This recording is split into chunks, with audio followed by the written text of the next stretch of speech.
Profesor boleh bangga dengan kepala botaknya. Presiden boleh bangga dengan jabatannya. Amerika boleh bangga dengan kecanggihannya. Akan tetapi, Islam harus bangga dengan salamnya. Assalamualaikum warahmatullahi wabarakatuh. Halo insan muda. Pemuda itu harusnya berperan, bukan baperan. Loh, kenapa ya? Yuk simak sama-sama. Sobat, masih ingatkah kalian dengan ucapan Insinyur Soekarno? Insinyur Soekarno pernah berkata, "Beri aku 1.000 orang tua, maka akan aku cabut semeru dari akarnya. Beri aku 10 pemuda, maka akan kuguncangkan dunia." Dari perkataan Insinyur Soekarno, kita bisa bayangkan betapa hebatnya para pemuda. Sobat, masa muda adalah masa yang penuh dengan harapan. Keindahan masa muda dihiasi dengan bentuk fisik yang masih kuat, berjalan masih cepat, pendengaran masih kuat, pikiran masih cermat, kulit wajah indah dan mengkilat. Walaupun banyak jerawat, tapi gak usah gawat karena masih banyak obat di toko terdekat. Pemuda mempunyai peranan yang sangat besar dalam pembangunan bangsa dan agama. Mereka adalah harapan bangsa yang akan berjuang demi masa depan negara. Mereka juga di waktu yang sama adalah tumpuan agama yang akan berjuang demi kejayaan Islam di masa yang akan datang. Young today is a leader tomorrow. Pemuda masa kini akan menjadi pemimpin di masa yang akan datang. Keadaan bangsa dan agama tercinta kita ini di masa depan hanya akan bisa kita yang menentukannya. Jika pemudanya baik, maka masa depan bangsa dan agama juga akan baik. Tapi bagaimana jika sebaliknya? Wallahu a'lam bishawab. Allah Subhanahu wa Ta'ala berfirman dalam surat An-Nisa ayat 9. وَلْيَخْشَ الَّذِينَ لَوْ تَرَكُوا مِنْ خَلْفِهِمْ ذُرِّيَّةً ضِعَافًا خَافُوا عَلَيْهِمْ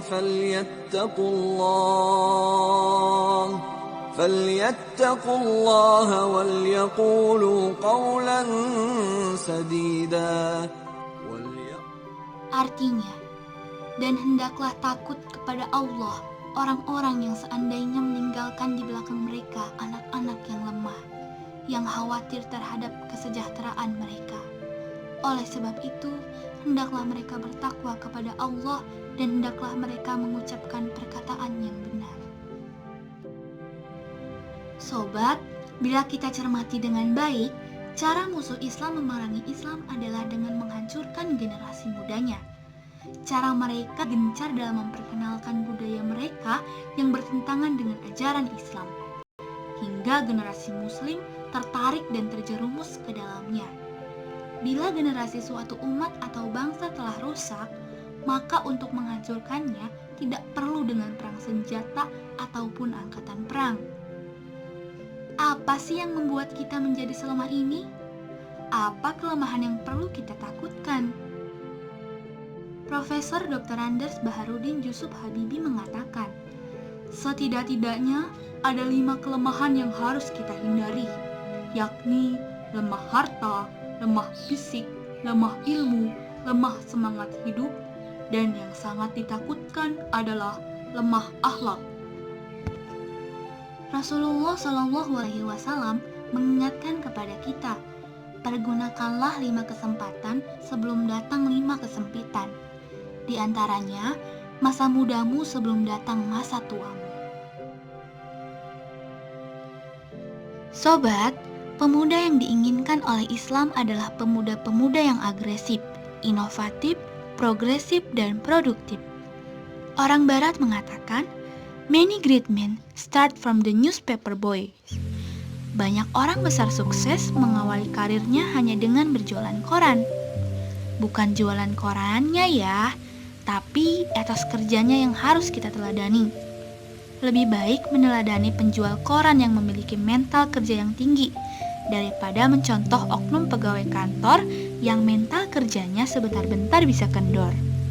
Kemana-mana maunya naik motor, padahal kerja cuma di depan monitor. Disiplin hanya waktu dibagi honor. Pemuda sekarang hobinya nonton sinetron, nonton drakor. Giliran udah baper, gak bakal ada yang nolong.